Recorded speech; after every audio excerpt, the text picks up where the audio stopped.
Chapter 32. Jacob also went on the journey he had begun, and the angels of God met him. 2. And when he saw them, he said, "These are the camps of God," and he called the name of that place Mahanaim, that is, camps.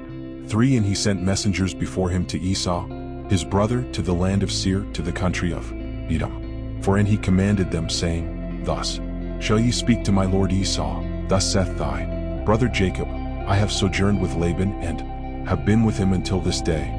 5. I have oxen and asses and sheep and men servants and women servants, and now I send a message to my lord, that I may find favor in thy sight."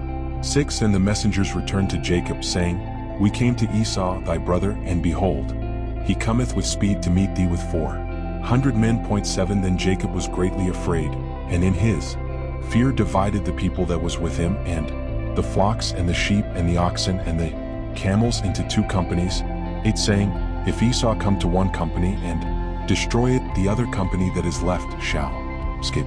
9. And Jacob said, "O God of my father Abraham and God of my father Isaac, O Lord, who saidst to me, Return to thy land and to the place of thy birth, and I will do well for thee.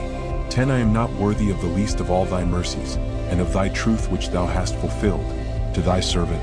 With my staff I passed over this Jordan, and now I return with 2 companies. 11. Deliver me from the hand of my brother Esau, for I am greatly afraid of him, lest perhaps he come and kill the mother with the children. 12. Thou didst say that thou wouldst do well by me, and multiply my seed like the sand of the sea, which cannot be numbered for multitude. 13. And when he had slept there that night, he set apart of the things which he had presents for his brother Esau. 14. 200 she-goats, 20 he-goats, 200 ewes and 20 rams. 15. 30 milch camels with their colts, 40 kine, and 20 bulls, 20 she-asses, and 10 of their foals. 16. And he sent them by the hands of his servants, every drove by itself, and he said to his servants, Go before me, and let there be a space between drove and drove. 17. And he commanded the first, saying, If thou meet my brother Esau, and he ask thee, Whose art thou? Or whither goest thou? Or whose are these before thee? 18. Thou shalt answer, Thy servant Jacob's.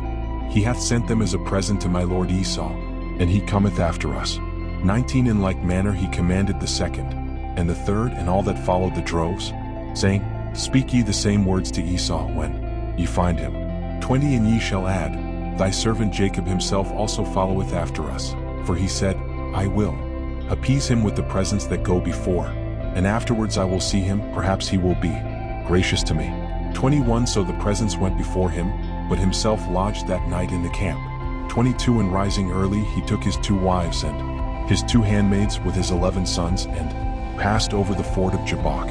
23. And when all things were brought over that belonged to him. 24. He remained alone, and behold, a man wrestled with him till morning. 25. And when he saw that he could not overcome him, he touched the sinew of his thigh, and forthwith it shrank. 26. And he said to him, Let me go, for it is break of day. He answered, I will not let thee go except thou bless me. 27. And he said, What is thy name? He answered, Jacob. 28. But he said, Thy name shall not be called Jacob, but Israel, for if thou hast been strong against God, how much more shalt thou prevail against men? 29. Jacob asked him, Tell me, by what name art thou called? He answered, Why dost thou ask my name? And he blessed him in the same place. 30. And Jacob called the name of the place Phanuel, saying, I have seen God face to face, and my soul has been saved. 31. And immediately the sun rose upon him, after he was past Phanuel, but he halted on his foot. 32. Therefore the children of Israel unto this day eat not the sinew that shrank in Jacob's thigh, because he touched the sinew of his thigh, and it shrank.